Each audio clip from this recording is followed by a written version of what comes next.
Look, thanks for all the shareholders having a look at this video that we've put together. We have Executive Chairman Justyn Peters online. We thought it was important to update shareholders on where the company's at and where we're going. And perhaps we could ask Justyn to address recent share price performance. Firstly, thanks, Justyn. Thanks, Tony. Thanks for the opportunity here as well.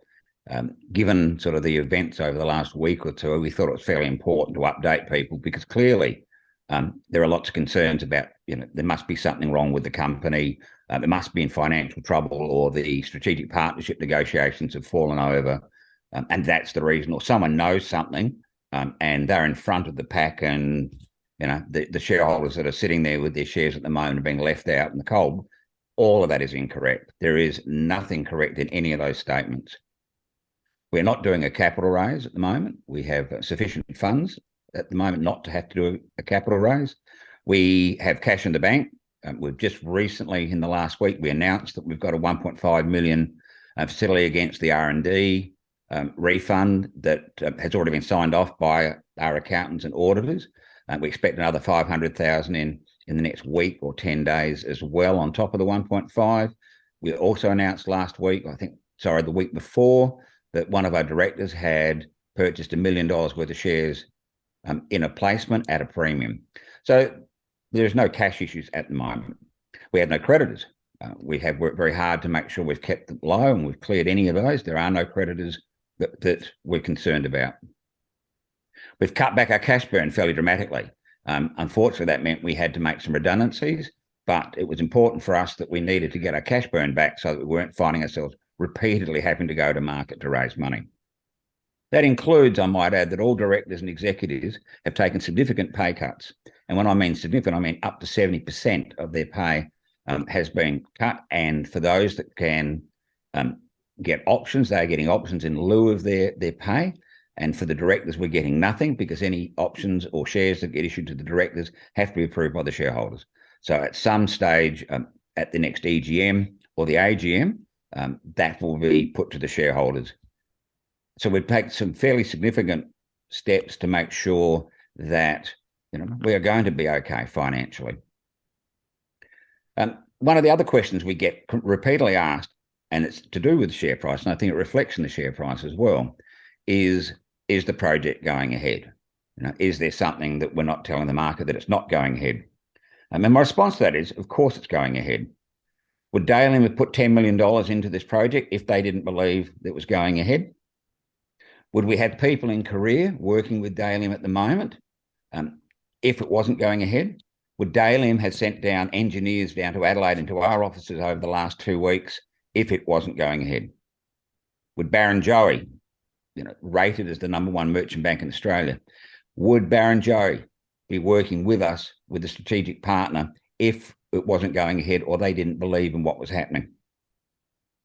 Would China New Energy, who had a $20 million investment, who's been one of our long-term shareholders, if the project wasn't going ahead, or if there was a problem with the project, you would think it'd be reflected in their shareholding. They have not sold one share since they bought in. You have a look at each of those in the company. If one of the directors recently put $1 million in at a premium. Again, if there was something wrong, if there was major issues, if it wasn't going ahead, I can't believe that a director would do that. There's not a lot more I can say about the share price other than the fact that it's really frustrating us, as I'm sure it's frustrating a lot of you and making a lot of you nervous.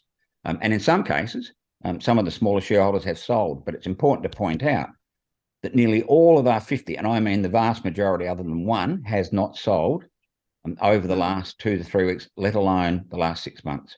So all of our major shareholders are holding. And I guess the issue is you've got to believe. We believe, and we know where we're going, and we know the progress we're making. Our directors believe in this project. Our directors believe in the company. Daylin believes in the project, and Daylin is one of the largest EPC contractors in the world. KBR and Stanley Carbon both believe. KBR is a licensor for ammonia. Stanley Carbon is a licensor for urea. Very large companies, big reputations, and they do not mess around with failed projects or possible projects that will fail. The South Australian government believes. They've granted us the license, the petroleum license, the petroleum facilities license, the petroleum storage license, a Section 23, and they have granted us the rights to negotiate on the train line from Lee Creek down to Port Augusta. China New Energy, our largest shareholder, believes. As I said, they haven't sold a share. My family, who are all shareholders, all believe, and we're not selling. Barrenjoey believes. So it is clear that all the partners we have in here, all of our contractors, all of our staff, all of our management, all of our families believe. And I think that's important for other people to understand that that belief is very strong because we know what's going on. Yeah, as you know, and as a lot of people on this video know, I may have spoken to them, and I do speak to a lot of shareholders every day. And a lot of them have asked me about where the strategic partner is at. And when we last did a video in early March, we kind of gave a bit of an indication that, we might be updating shareholders in 2 to 3 weeks. And we haven't been able to get to the stage where we can make an announcement on that. Obviously, we don't announce progress. But I wondered if you could just touch on that comment that we did make in the video, and to the extent you can, perhaps just touch on the strategic partner negotiations. Yeah, thanks, Tony. Important one. There's a bit of a mea culpa, which I have to apologise to, which I will do, and I have to take it on the chin. And that was that when we did this last video broadcast, I can't remember exactly the wording I used, but certainly the impression was that we're going to have it finished in the next 2 to 3 weeks. When I said that, we believed it. There was no question about the fact that we knew where we were in the DD process and that we believed it was going to be imminent. We believed it was going to be 2 or 3 weeks. And I'll go into some reasons why it's taken a bit longer. But some people think this must have fallen over, or there's something major wrong and you haven't come out with it, and that's reflected in our share price. Once again, incorrect. Right. When I said that it was going to take that period of time, we knew the status of the due diligence. We knew what were the open packets, what had been closed, where we're at with the financial advisors, the legal advisors, and the accountants. And to be frank, it's surprised us that it's taken a lot longer than what we actually thought here. But it's such a large transaction and a complex one that involves many parties. It is almost like herding cats. But there is a reverse side to it. And we've all heard the old statement, under-promise and over-deliver. We've heard that heaps of times, and it's an often truism that creates some interesting things. One of them is that often you're actually misleading your shareholders by not actually being open and clear on where you actually are in something, and under-promising so that you can over-deliver. But there is a reverse side to this, and the reverse side to this is that we were optimistic, and we've always been optimistic. And if we were not optimistic, we would not have achieved what we've achieved in the last 5 years. And I think that optimism sometimes bites us in the bum. Sometimes, we regret, in hindsight, being optimistic about a timeline, but we don't say it just to, for want of a better word, dupe shareholders. That's not the case. We say it because that's what we believe. And that optimism is absolutely fundamental to what we do as a company. And I just want to go through a few things that we've done as a company that if we weren't optimistic, we would not have been able to achieve. We got a petroleum license from the South Australian government, something I was told repeatedly we would not get for various reasons. Most of our shareholders knows the history of UCG in Queensland. We were optimistic we could get there, and we worked and we got it. Same with the petroleum storage license, the same issue there as well. We were told we wouldn't get up on the demonstration plant, we wouldn't be able to raise the money, or we wouldn't get government approval to do it. We did because we're optimistic. We won our federal court case when the Environmental Defenders Office took us on, and we received advice from other parties that this would drag on and this would stop our project. We won in the Supreme Court, the federal court, and went ahead. Optimism again. We had the infrastructure transferred to us, an incredibly important thing that was done for us as a company, potentially saving us hundreds of millions of dollars in the storage facilities, in the offices, the ablution blocks, the food areas, the washing down areas for trucks and vehicles. The infrastructure is significant, and the government transferred that to us.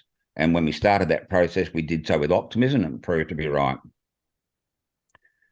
We ended up with the R&D approval. A lot of people were saying to us that because it was UCG that the federal government wouldn't give us an advance finding that granted us the R&D thing. And that R&D approval was for up to $70 million over a 3-year period. Another significant step forward that we did. We had the Section 23 approval, which allows us to go ahead at site without interference from potential stakeholders or potential parties to try and stop us on cultural heritage grounds. We got that from the South Australian government. I think one of the most optimistic things that we've done recently is we just signed a cultural heritage agreement with the Andamatna. Again, without the optimism of the people that work daily to get this across the line, we would not have got there. And this is significant. You think about the EPC contract. We have an EPC contract with Dalim. Again, people say an EPC contract is easy. You don't get to sit down with a major party like Dalim and work through an EPC contract if they don't think you're going to actually deliver. Dalim, for the first time, invested in a company, right, outside of their own and let's not forget, when we talk about Dalim, that the trading arm of Dalim have signed a significant portion of that offtake agreement, which it really is going to become an important aspect of the company once the funding's in place. And I think, you always think when you make announcements that are substantial and material that you're going to see it reflected in the share price. And I ask a very simple question. How do you sign a binding offtake agreement with a company that's as reputable as Dalim for not hundreds of millions, but billions of dollars, and your share price goes down? It's extraordinary. So you have to sit back and go, all right, we just have to play the long game here. We have to have enough money to be able to run the company. We need to get all the projects in place. We need to get all the, I's dotted and the T's crossed, and we'll get there. But also, if you think through that, we've also entered into contracts with both KBR and Stamik Carbon, 2 huge companies that we've worked with. And then finally, and I think this is incredibly important, Barrenjoey. If anyone doesn't know them, I'll be surprised. There are people that don't know, and we've been asked questions by the regulator who Barrenjoey was, believe it or not.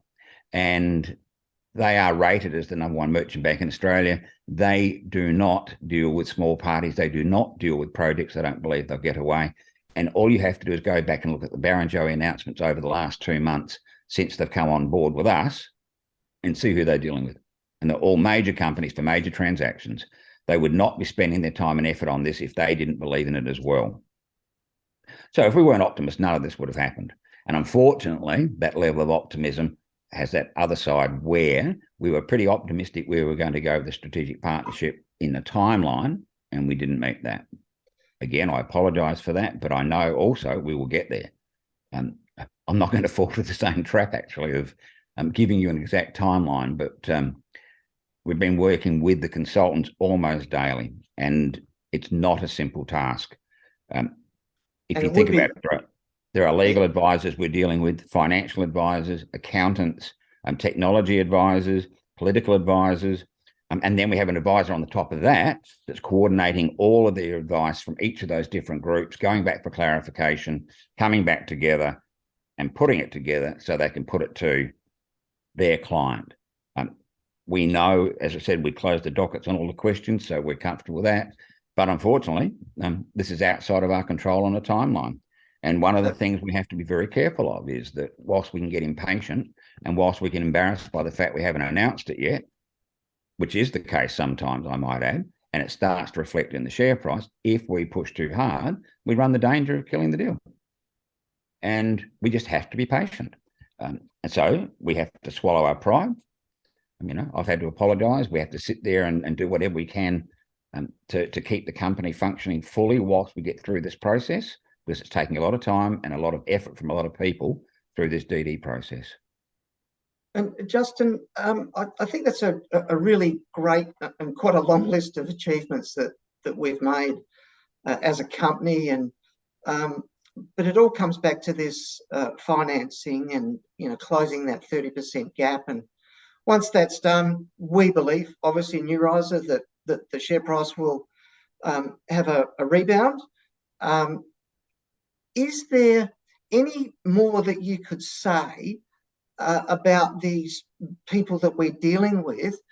Obviously, you can't name them, and we're not going to, mention any, timelines here, and you've made that point very clear.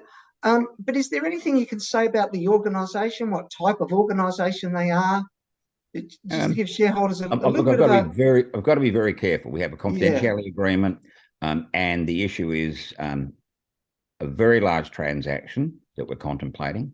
And whilst I can't name who they are, I've also got to be careful that anything I say doesn't point to everybody very clearly who it is. It could come back and bite us in a big way. So I can say they're in the industry, and know the industry very, very well. They know ammonia, they know urea, they know what the markets are, they know what the Australian market is, they know what the international market is, they know what construction prices are in that EPC and the numbers that are going to the BFS. They know what those numbers are because they have their own plants around the world. So, they know this industry very, very well, and they know where we stand in that bottom quartile of costs to actually manufacture. Other than that, Tony, I don't want to say a lot more because I just don't want to jeopardise this. No, absolutely. Can we give shareholders a bit of an idea of how long we've been dealing with this company? And the reason and I know the answer, but the reason I'm asking that question is that shareholders are all getting very nervous at the moment. But the simple fact of the matter is this has been quite a long, detailed, complex process that we're getting toward the end of. Approximately how long have we been dealing with this company and they've been we've been engaged with them in different ways and in different relationships for well over 18 months. Yeah. So we know each other. The relationship is very strong and it's very good. And it moved into a much more structured, formal relationship several months ago. Excellent. Well, look, I think we've probably talked about that strategic partner process long enough. I wonder if you could just touch on our relationship with our Chinese investors. And, I can assert absolutely, I look at the daily share movement reports every day. Both neither Dalim nor our Chinese investors have sold one share ever. So they're really rock solid. And we had a period, sort of a bit of a political issue with China and our federal government. We're not going to comment on that. But then we had COVID. But recently, we've been able to develop that relationship and mature it up a little bit. I know there's not much we can say, but shareholders would like to know a little bit about that. There is a fair bit that's happening with regards to China. I mean, when we first had the Chinese guys come on board with us, and initially the Australian-Chinese relationship was actually quite strong at the time. So we were pretty comfortable that any investment coming out of China into this project wouldn't run into FIRB problems, wouldn't run into government problems. And then we had the delightful time of watching it deteriorate between the federal government and the Chinese government to the point where it was pretty clear that we had to start looking elsewhere for funding and for investment. That set us back quite a bit. Don't underestimate just how much that did, because we had to set ourselves up to be working with Chinese companies, Chinese SOEs, who were big enough to be able to participate in this sort of a field. And the fact they're SOEs is one of the issues that caused problems in the end. So, that's why we ended up looking to Dalim in Korea to do the EPC and look at the funding out of Korea. Everybody knows that in the recent, and I mean the very recent time, that relationships are thawing. And that is that, we've had the trade minister just recently up there. I understand that the Chinese trade minister is about to come to Australia. I understand also that for the first time in about 7 or 8 years, a prime minister has been invited to China. So that is thawing. However, at the same time, you're getting a lot of rhetoric coming out of the US with regards to Taiwan and AUKUS, and it's a very fine balancing line between the two. So I think that it's still going to be a while before we start to see some major Chinese investment in Australia. That could speed up, but equally it could still be running into the same FIRB problems, depending on what it's in, what industry you're in and where you're located. However, the reverse does not apply, and that is that for an Australian company wanting to do things in China, there are no restrictions on that, and particularly if you're doing it with Chinese companies. And then, of course, when you're dealing with the Chinese, it just keeps getting better. Not only do you have the Australian relationship literally going down the toilet, we then have COVID. And we'd signed a joint venture agreement. Within 2 months, we're in lockdown. And that is that it was almost impossible to get into China. You could, but you had to go into quarantine for 4 weeks. And then equally within China, they had the lockdown, and it was a severe lockdown. We're talking about Beijing and Shanghai in particular, but it was nearly impossible to move through China. So we had a situation for nearly 3 years where the joint venture that we'd actually already established basically couldn't do anything. They couldn't travel to sites. They couldn't travel to locations. We couldn't be up there working with them and meeting with the people we needed to meet with to take it forward. It has just changed in the last few months where travel is now allowed. You don't have to go into quarantine. The issue of vaccination is not a problem. So I recently went up to China to meet with our partners up there and to move things forward, and they are moving forward rapidly. One of the interesting potentials is the fact that China is rapidly moving into a hydrogen economy. And for them, they're not obsessed with green hydrogen. They're happy with blue hydrogen. So they have green and blue hydrogen, but they are moving rapidly into that area. One of the advantages we have is that we can manufacture hydrogen. The ThyssenKrupp report came out with at Lee Creek, we could do 200 million kilos a year. That was based on a 2 million tonne worth of gasification a year, and that we could do it for about less than $1 a kilo. Incredibly cheap, I might add. If you want to start looking at the prices we're looking at in Australia for it, it's going to be very interesting to see the prices for green hydrogen. My view is that I would almost find it impossible without subsidies to be actually manufacturing it for less than $4 a kilo. But time will tell. I might be proven wrong. However, the price we can make it at, I won't be proven wrong. We can actually make hydrogen very, very easily. And in fact, in some ways, hydrogen is actually a waste product for our process. And I think I mentioned this once before. So we're looking at the market there. One of the issues that you have with hydrogen, and it's a major issue, I think, and that is that unless you have a market close by to where you are manufacturing hydrogen, it is very difficult to transport it. So, the company's looking at exporting hydrogen either as hydrogen itself or as ammonia and then convert it to hydrogen at the other location. You have all these extra costs for transport, for the cryogenic treatment, for the pressurizing of the vessels. That disappears if you can manufacture hydrogen in a location that's close to the end user. So that's what we're looking at the moment, and it's getting quite exciting. And I'm looking forward to be able to update the market on where that's going, but that is moving very, very quickly. As I said, the hydrogen economy is expanding so quickly in China at the moment that there are lots of opportunities for us up there. One of the questions shareholders will ask me after hearing that last question is, where is our focus?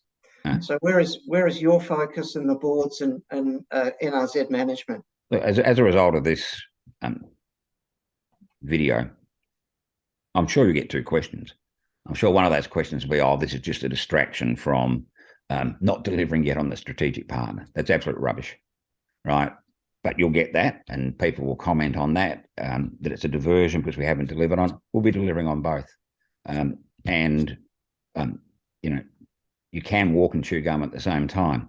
I think the issue, though, from a distraction point of view, is a fairer question than the diversion issue, and that is that how much time, how much resource, how much money do you put into another project in China? And I think the answer is quite simple to that, and that is that we have our team in Australia that's working on the Lee Creek urea project.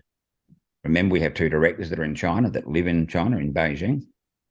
And it's very easy for them to be working through with their counterparts in China. Doesn't cost us much at all. And that also, that if we go ahead with a project in China, China has a huge expertise in gasification and coal gasification. We can tap into that very, very quickly and very easily.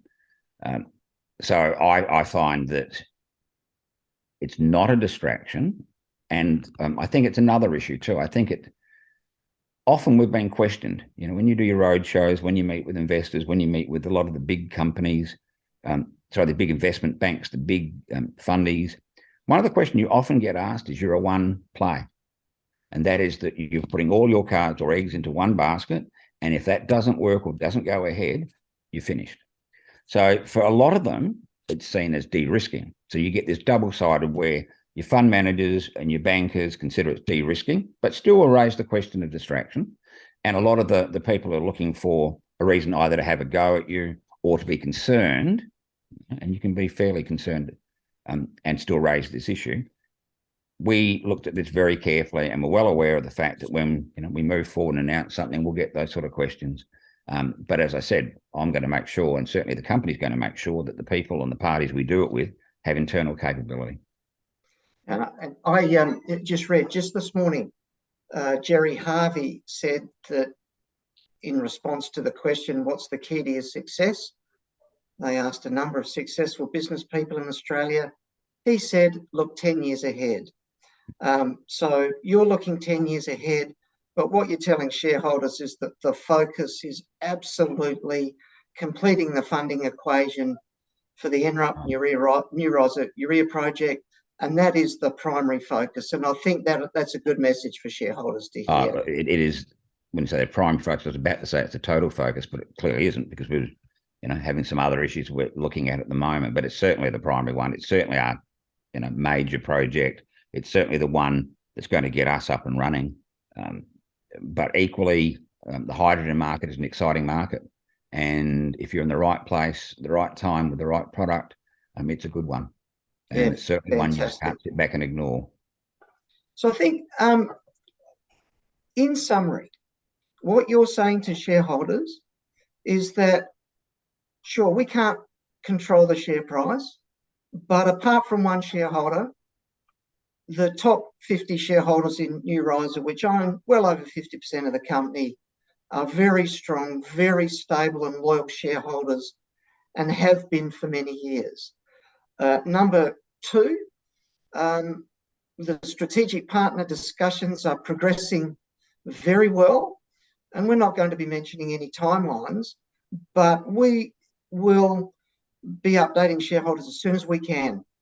And that's a process that we'll obviously abide by. Of course we will. And thirdly, the China relationship is giving NeuRizer some real legs at the moment, but the focus is absolutely on completing the funding for the NeuRizer project at Lee Creek, and that's what shareholders are looking for. So I think that's been a really good update. Tony, I think that anyone looks at it and looks at what's happened in the last week or 2 weeks in the share price, sits there and thinks there must be something wrong. And all I can say is, and I've said this in this presentation, but there's nothing wrong. Things are moving exactly in the direction we want them to move in. Admittedly, a bit slower on the strategic partnership one, but certainly from a financial point of view and from one of a cap raise at this sort of price, no, it's not on. So, and is there something that we're aware of that's a problem that's there that the market doesn't know about? And well, we have disclosure requirements anyway, but from a shareholder's point of view, I'd be more worried about a fear of missing out than a fear of us going under. It really is the situation where we're close and we know and we're comfortable where we are, except for the fact that each day we look at the share price and get pretty concerned and angry over it. Yeah, indeed. Hey, one last little comment and slight question, if I may. Putting the strategic partner into place has been a process. You could probably argue has been an 18-month process, but over the last perhaps 4 to 5, it's really ramped up, and we're coming to the conclusion there. Whilst that's taken longer than we anticipated, what's been happening over in Korea around the BFS and the design and the FEED process? I think FEED's finished. I think what's happening at the moment, and certainly that's why Dale and we're down here a couple of weeks ago, is that we're just going through the optimization on the capex. I've seen, our comparison compared to other projects around the world. We're cheaper. I don't have any issue with any of this, but one of the issues is that the BFS can't be finalised until we do this optimization, and that's what we're going through at the moment.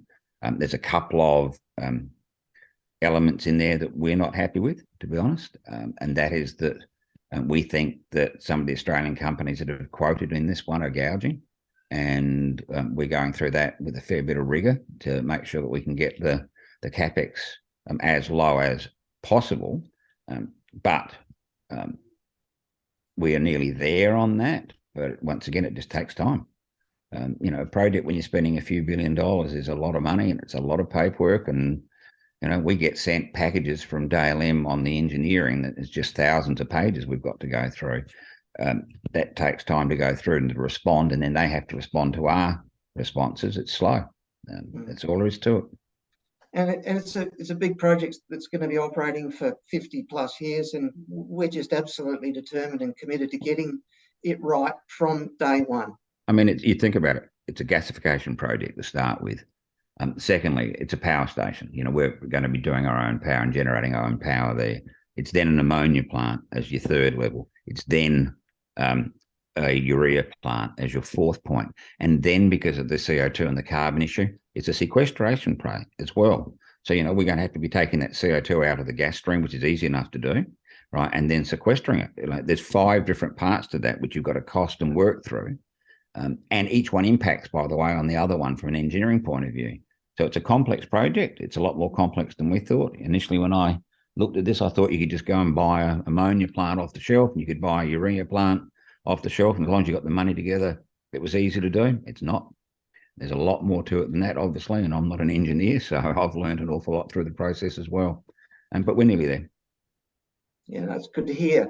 And I think shareholders will really appreciate you taking a bit of time to go into quite some detail on where we're at, and to reassure them that the project is progressing very soundly to a logical conclusion. And so thanks for doing that. Is there anything you think we might have forgotten? No, Tony, I think I've covered off on most of the issues. I mean, obviously, concern over the share price was the major one. Where we were at with the strategic partner was the other major issue. And I just think that, as I said, I think we've covered off on them, so I'm comfortable with that. I'm sure, I'll be doing an update again soon. Hopefully when the pressure's off too. Yeah, no, look, let's leave it at that for now. And thanks again, all the shareholders, for listening in. Yeah. I think, Justyn, I can probably say they've all got my phone number. They know how to contact me.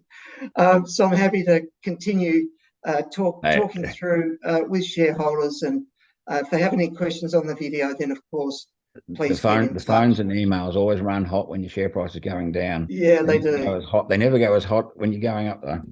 Well, I know there's going to be a lot of shareholders going to be ringing me when it's on the other direction, because they've promised they'll do that. So I'm looking forward to that. Anyway, so thanks again. No worries. Thanks to the shareholders. Thanks, guys. Thank you.